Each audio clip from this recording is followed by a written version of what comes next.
Começando mais um Energy Channel, hoje, na última semana de outubro aqui, muito bacana receber aqui o meu amigo Cláudio. Cláudio, seja bem-vindo Como é que para tá? esse bate-papo. Tudo jóia, Ricardo? Como é que Tudo você tá? bem? Como Tudo é que tranquilo? foi de viagem? Eu sei que você abriu um espaço aí agora, né? Logo, logo você vai estar em alguma empresa aqui que eu tô sabendo, mas por Vamos enquanto... ver. Não, graças a Deus, as viagens foram boas, foi um tempo para dar uma descansada. A gente pode dizer que foi um sabático curto aí, mas graças a Deus foi tudo bem. Deu para tirar algumas viagens do bucket list, como a gente fala, né? Das pendências, né? Sim, sim. Você vem de operações que posso dizer que assim você conhece todos os componentes desse setor, né? Você já trabalhou com Ah, empresas de menos módulo, inversor. Inversor, menos inversor. inversor é muito enrolado para mim. Inversor ainda não. Mas Tá. módulos e rastreadores já também. Gera- Rastreadores, ge- módulos. Gerenciamento de projeto, GD, GC, já passei por um pouco de, não vou dizer de tudo, porque sempre tem alguma coisa para aprender, mas já dei uma circulada nesses 12 anos. Agora em setembro, 12 anos de setor. 12 anos de setor. Começou então no setor com empresas de módulo. Exatamente. A primeira foi a Canadian Solar, lá em Uhum. 2012, depois a JA Solar, né, 2015, e depois a Array, que acabou adquirindo a STI Norland aqui globalmente, né, pegou as operações aqui no Brasil a partir de 2022. E eu fiquei até o comecinho desse ano. Ótimo, então vamos falar disso, vamos falar de mercado, né? Eu quero que você, com a tua experiência de mercado, são 12 anos, é uma experiência vasta aí Muito no cabelo branco. setor. Muito cabelo branco, mas bom conhecimento. Quando a gente traz bom conhecimento aqui, então eu quero que o público fique até o final aqui para saber mais sobre a operação aqui do mercado, novidades e tudo que a gente vai conversar aqui. Então, Cláudio, para a gente começar, conta para a gente como que você enxerga o mercado hoje. O mercado hoje ele vai ter uma nova onda de expansão, né? A gente sabe de todas as dificuldades. Eu vou repetir o que todo mundo já está falando. Hoje a gente tem questões de constrained off, tem perspectiva de redução no mercado de GD, né? Principalmente pelo esgotamento da GD1. Vão se fazer, obviamente, estudos de viabilidade para GD2, GD3, Uhum. né? Então está um compasso de espera nesse momento, preço de energia versus o curtailment que a gente está verificando. Mas isso para mim, é temporário. Isso em algum momento, isso reverte novamente, porque o mercado de solar, a gente até estava conversando, você lembra, ele cresceu durante a recessão. Né? Então foi de 2012, 2014, começou a crescer significativamente, foi quando a gente teve os leilões, e daí para frente não parou mais. Né? O Brasil é o terceiro maior mercado do mundo. Uhum. Né? Nós estamos falando de 2012, comprar um módulo por unidade. Hoje são 15 gigawatts quase por ano que a gente tem de módulos entrando no país. Então é reversível, né? Aquela ondinha que a gente começou lá atrás em 2012 virou um tsunami. Eu acho que é irreversível, já é a segunda maior fonte de energia do país e a mais rápida de se fazer essas instalações. Então eu acho que vai continuar crescendo bastante. O mercado solar tem vários setores, várias aplicações para crescer. Tem aplicação em projetos híbridos, conjuntamente com as eólicas, tem aplicação flutuante que a gente não começou a explorar esse mercado ainda. Tem as aplicações de baterias que a gente vai começar com o leilão no ano que vem. Então, essa vai ser uma grande oportunidade de balancear a oferta e demanda nos parques solares, nos parques eólicos. Então, o setor de renováveis vai continuar crescendo significativamente. Não tem retorno. Como que você vê a aplicação hoje em GD e também em grandes projetos com o armazenamento? Quanto que você acha que isso vai escalar? Ah, rapidamente, isso rapidamente. Né? Tanto o GD quanto o GC, né, aquilo que é um grid que vai conectado na rede, ambas as alternativas vão crescer. A GD talvez um pouco menos impactada, ela não está sofrendo tanto com os curtailments que a gente está tendo, até porque a transmissão é por vias mais curtas, mas os de grande escala, que tem o gargalo das linhas do Nordeste para o Sudeste, né? Então a gente está gerando muita energia no Nordeste e consumindo no Sudeste, isso vai ser ajustado, por um lado, com ajustes nas linhas de transmissão, já tem alguns leilões, só que isso costuma demorar, e outro com a adoção de baterias, que a gente vai ter o leilão em meados do ano que vem. Então, isso vai ter um impacto significativo. no que a gente prevê em termos de desenvolvimento dos projetos. Os novos projetos já vão sair com baterias, Uhum. né? Eu não tenho a mínima dúvida que vai ter mais um componente na curva A, Como né? alguns países já fazem isso, né? Exatamente. Então, você vai agora os proprietários vão, além de inversor, tracker e módulo, vai colocar bateria também na curva A de produtos, né? De componentes a serem adquiridos, né? Então, isso vai acabar acontecendo e eu falei isso outro dia, não me lembro para quem. O fato é que às vezes é bom você não ser o primeiro, Uhum. né? A gente está pegando as experiências do que aconteceu na Europa, né? Na Espanha principalmente, do que está acontecendo na Califórnia e do que está acontecendo no Chile, né?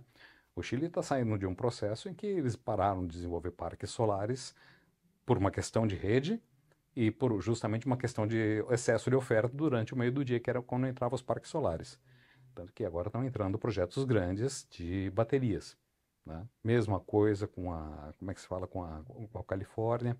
A Espanha também já teve picos de geração de energia intermitente que abasteceram o país. Então, isso vai, agora com a redução de custos e a oferta de baterias, isso vai normalizar significativamente.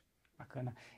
Você falou há pouco sobre projetos ainda não explorados, né, que são projetos de usinas flutuantes. Você teve muita experiência com olhar outros mercados, né? E o Brasil, você acha que é privilegiado para essas usinas? Absolutamente. Vamos pensar num caso extremo. Imagina você pegar e colocar flutuante no Lago de Itaipu. Uhum. O quanto isso não agrega, né? Obviamente vai ser uma gota d'água no oceano, porque Itaipu é imensa, né? Mas imagina em todas as usinas de reservatório que a gente já tem estabelecidas no país. Então isso tem um potencial muito grande. A outra alternativa também é a bombeamento reverso, Uhum. né? Então você gera com água, depois você bombeia novamente e gera. Existem alguns projetos piloto que já estão andando, se não me engano, no Chile, mas isso também é uma grande, grande oportunidade, né? E agora todo mundo volta a falar dos projetos com baterias, né? Off-grid, que foi o que começou lá atrás, quando a Eletrobras Exatamente. tinha o luz para todos, né? Estamos voltando às origens, agora com outra tecnologia. Na época era tudo chumbo ácido, né? Sim. Ciclos menores, vida mais curta, etc. Agora você vai ter baterias de mais durabilidade, maior ciclagem. Então, aí é um absurdo que você vai poder fazer para o norte, para o nordeste, nas situações mais isoladas, um sistema isolado que a gente tem. Se a gente colocar o cenário, existe oportunidade de crescimento de grandes usinas, usinas flutuantes, usinas solo, traqueada ou não, né? Mas quando o mercado começa a amadurecer, todo mundo vai para o tracker. Todo mundo, né? Não Sempre vai tem, para não tem como fugir disso. trás. E aí também do outro lado aqui, a gente fala, tá, mas e o pequeno consumidor? O quanto esse consumidor também vai mudar a vida dele sendo independente, tendo armazenamento, tendo uma solução de um gerador? Quer dizer, os dois cenários vão acontecer? Sim, com certeza. Porque o que acontece? A gente está falando de baterias, até agora a gente falou em baterias em escalas grandes, né? Uhum. Uma mini GD, uma geração centralizada. Você tem todo um mercado que chama CNI, né? Em inglês Consumer Industrial, de consumo industrial, que tem necessidades de demanda de energia contratada. Então, você pega um frigorífico, para dar um exemplo, ele tem que ter carga o dia inteiro, né? Ele tem que manter a temperatura. Por que ele não pode usar um banco de baterias, né? Para ter uma demanda contratada menor. Exatamente, para ter uma demanda contratada menor, né? Ou Ele não pode fazer o estourar. peak shaving ou Uhum. o load shifting. Ele pode fazer isso com bateria. Com a redução do custo, fantástico. Isso aí, para eles, é uma maravilha. Isso vai funcionar associado dependendo da área, de geração fotovoltaica em alguns lugares. Tem, por exemplo, uma empresa comprometida com a sustentabilidade, a Stellantis europeia. A Stellantis adquiriu um grupo argentino de projetos solares justamente para eficientizar as suas fábricas. Então, por onde que eles estão começando o negócio? Eficientizando, né, fazendo geração das próprias fábricas. Uhum. Bom, tem um outro driver aí que é a regulação europeia. Até 2030, os europeus têm que diminuir a pegada de carbono, sim ou sim. Então, grande parte dos investidores são os europeus hoje em dia. Mas esse foi só para dar um exemplo de uma empresa assim. Nós vamos ter que diminuir a pegada, é questão legal, regulatória, nós vamos ter que fazer isso de algum jeito, né? Entendi. E olhando para o cenário de combinação de fontes energéticas, como que você vê isso? Você tem uma visão bem estratégica aí, você sabe, você viu o back-office disso tudo funcionando, né? Você fala, tá, tem diferença de qualidade? Tem, tem diferença de módulos que são aplicados para cá ou para lá? Você entende sobre isso? Muito bem, por sinal. E agora, quando a gente fala, tá aí agora as outras fontes sendo acoplada no solar, que é o tão tradicional. Acabamos de conversar sobre isso, né? Você faz uma flutuante, combina com uma hídrica, Uhum. né? A geração eólica, ela costuma aqui no Brasil ser maior à noite. Os ventos sopram mais à noite. Então você pode Combinar. utilizar melhor o ativo que você já tem, uma subestação, a distribuição, colocando uma solar durante o dia, né? Então você consegue ter essa combinação também. Eu não duvido que possa vir a ter também combinação de solar com Biomassa. biomassa, Uhum. né? Ou com metano, né? O metano aqui no Brasil seria originário principalmente aqui do cinturão da cana, né? A cana-de-açúcar. Eu lembro que eu trabalhei há muitos anos atrás, eu estava ainda na GE, a gente tinha motores que queimavam metano, justamente tentando fazer um piloto com Ah, esses é? Que motores, legal. né? Tentamos fazer um piloto lá atrás com um desses motores para queimar metano oriundo de biodigestão de vinhaça. Uhum. Não decolou nem nada, mas todo mundo falando de vinhaça hoje. Então você Uhum. tem a união do agro com a geração, né? Então, e nada impede de você combinar isso também com um projeto solar, né? Isso cai para a microrede cada vez mais esses projetos se tornarem independentes do grid principal, ou o grid principal tem um segundo papel? O grid principal sempre vai ter um papel importante, né? Porque Uhum. vai depender da carga que você vai ter, né? Cada perfil vai ser diferente. O criador, o suinocultor vai ter uma necessidade diferente do avicultor, que vai ter uma necessidade diferente do mercado, do atacadista, do frigorífico, né? Então, tudo vai funcionar de acordo com a aplicação, com a demanda de cada um. Mas eu acho que é perfeitamente cabível você conseguir fazer a conjunção dessas diferentes fontes, né? Ainda mais que agora a gente já tem inversores inteligentes o suficiente para poder fazer esse tipo de trabalho, né? A adoção dos inversores híbridos permite isso de uma forma muito fácil. Uhum. Mas eu acho que a rede, você sempre vai ter que ter um backup, né? A rede, O, o de- talvez a rede conhecida hoje será o backup. Exatamente, né? Hoje ela é o backup pela norma, mas você sempre precisa ter um ponto de segurança onde você vai ter que demandar, né? O velho ditado se aplica, a energia mais cara é aquela que você não tem. Uhum. Então, talvez você pague só a conexão, ou você pague um mínimo, né? O que vai ser um problema para as distribuidoras, né? Elas vão ter que se adaptar a esse novo modelo. Lá atrás, a gente já previa que um dia Isso vai dar um conflito. a gente ia chegar É. nessa situação, né? Tanto que o que a gente vê de restrições das conexões, famosa inversão de fluxo, é um tema que, justamente, tecnicamente é debatível, mas está sendo utilizado para poder minimizar as conexões, né? Uhum. E aí a gente fala que a tecnologia pode se vingar, né? Com essa limitação de conexões, você acha que a tecnologia vai chegar a um ponto que você vai ser optante em ser ou não conectado?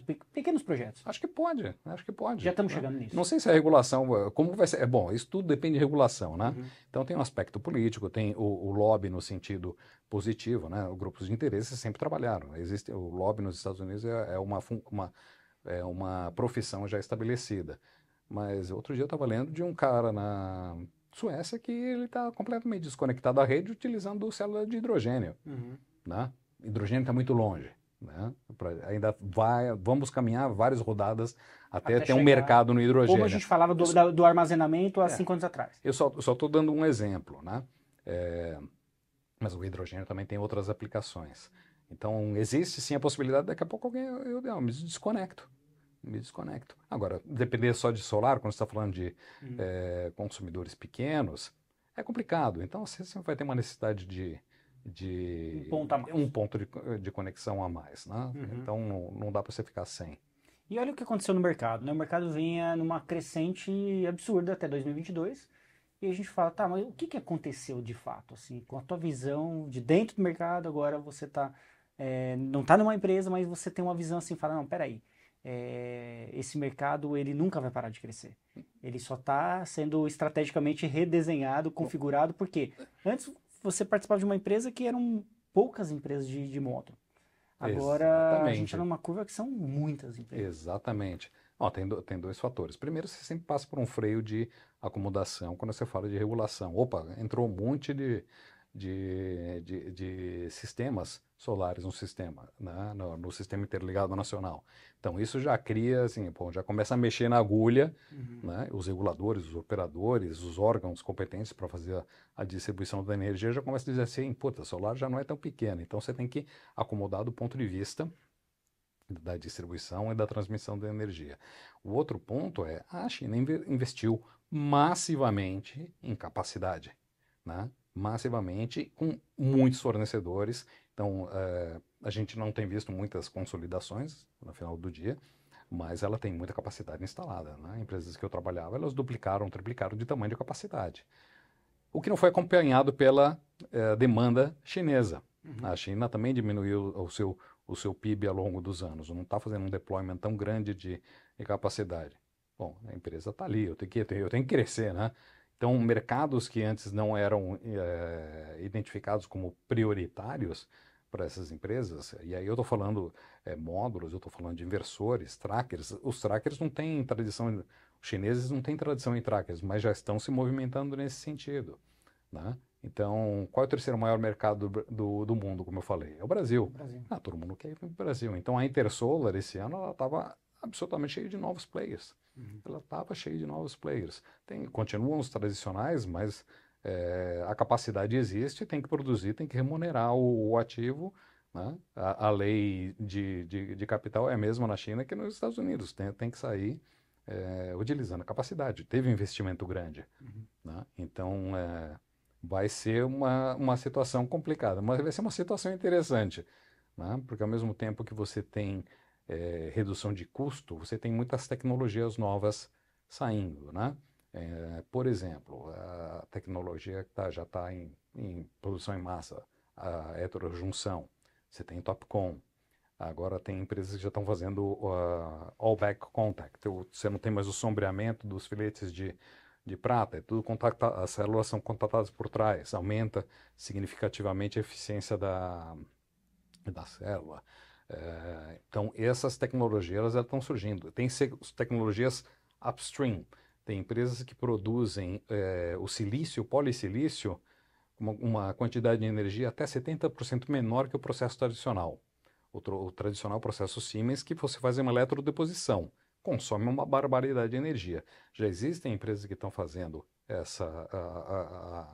formação do polissilício de outra forma muito mais energética. Então, quando você vai pensar, obviamente isso vai ser ponderado na hora, eu quero comprar um módulo que consome menos energia e supostamente ele vai durar mais tempo e ele está retirando menos da energia da Processo de Terra, fabricação. processo de fabricação. Se eu sou um investidor, né, que adoto práticas de ESG, Daqui a pouco hoje, se você olhar para o mercado europeu, ainda ele fala assim, não, é optativo, né? Ele, não, eu quero isso. eu quero isso porque É, eu tô extraindo mas menos daqui a pouco vai ser energia. obrigatório. Vai.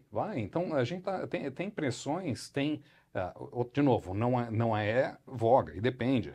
Mas se eu vou ter que escolher entre um fornecedor que usa menos energia do ambiente do que outro que usa mais energia do ambiente, por que eu vou comprar desse daqui? Uhum. Tá? Então, em prol da sustentabilidade, em prol da questão ambiental, faz sentido adquirir desse daqui. Então, existem tecnologias não só no módulo, tá? Existem empresas que são certificadas que usam só energia renovável nas suas fábricas, mas uma coisa é a fábrica do módulo, né? Então, louvável, perfeito. Mas o grande consumo de energia na formação do módulo está na geração do lingote, né? O lingote para fazer o polissilício, a barra de polissilício, é o que consome mais energia. Então, vão ter novas discussões e novos debates tecnológicos aí. Sem contar que já estão começando a trabalhar numa nova tecnologia, que é a perovskita. Lá atrás, eu já ouvia falar, 10 anos atrás, da perovskita. Parece que a coisa está decolando agora. Já existem tecnologias viáveis do ponto de vista Fabricação. de fabricação, né? Então, eu acho que essa pode ser a A próxima onda. próxima onda, Uhum. né? Eu acho que até ter volume e escala, o pessoal de módulos pode até falar que eu estou maluco, nem nada, mas eu acho que é uns 4, 5 anos, né? Talvez antecipe, Uhum. né? Legal. Quando você esteve à frente de empresas de módulos, você participou de outros mercados, como o mercado norte-americano. Sim. Como que você enxerga lá o mercado americano hoje com essas questões de, vamos fabricar interno, vamos fazer isso? Você acha que, qual é o caminho? O mercado americano vai fazer, Vai fazer. Vai fazer, já está fazendo, já. Grandes empresas já estabeleceram sua fabricação lá. Então já tem fábricas na Flórida, tem fábricas no Arizona, então já estabeleceram, porque é um mercado estável, é o segundo maior mercado do mundo, né? E os americanos sofreram uma coisa que a gente já está super acostumado aqui no Brasil, que é a inflação das importações durante o Covid. Então o famoso IRA, o IRA, Inflation Reduction Act, que eles passaram, é justamente para eles minimizarem a dependência da inflação do que eles importam, né? Eu tinha colegas que eu estava trabalhando na empresa americana, eles compravam madeira, o compensado vinha da China para eles fazerem reforma na casa deles. Uma coisa que demorava 10, 20 dias, estava demorando 70 dias, 80 dias, com preço dobrando. Por quê? Por questão do frete, né? Então, isso levou a passar essa regulamentação, para eles evitarem essa dependência. Agora, o mercado americano é muito mais pujante que o mercado brasileiro. É o maior PIB do mundo. Então, isso leva os fabricantes a considerarem a instalação e a fabricação local. Né? Tanto que não só fabricantes de módulos, mas de trackers também estão estabelecendo as suas unidades produtivas nos Estados Unidos para cumprir com os requisitos, né? E hoje, um dos principais também é norte-americano, né? Um dos principais do mundo hoje, fabricante. Exatamente. Bacana. Exatamente. Você tem espanhóis, tem espanhóis, tem italianos, suíço não, tem alemão, americanos, acho que são esses. Tem alguns chineses despontando aí também. Bacana. Bom, então tem muita coisa que vai vir por aí, então, tem, nos próximos capítulos, no mercado. O mercado não vai parar. E você não vai sair desse mercado, né? Se Deus quiser, não, né? Então, pessoal, hoje eu recebi aqui o meu amigo Cláudio. Cláudio, seja sempre bem-vindo aqui para a gente bater um papo. Eu que te agradeço aí pelo tempo, Ricardo.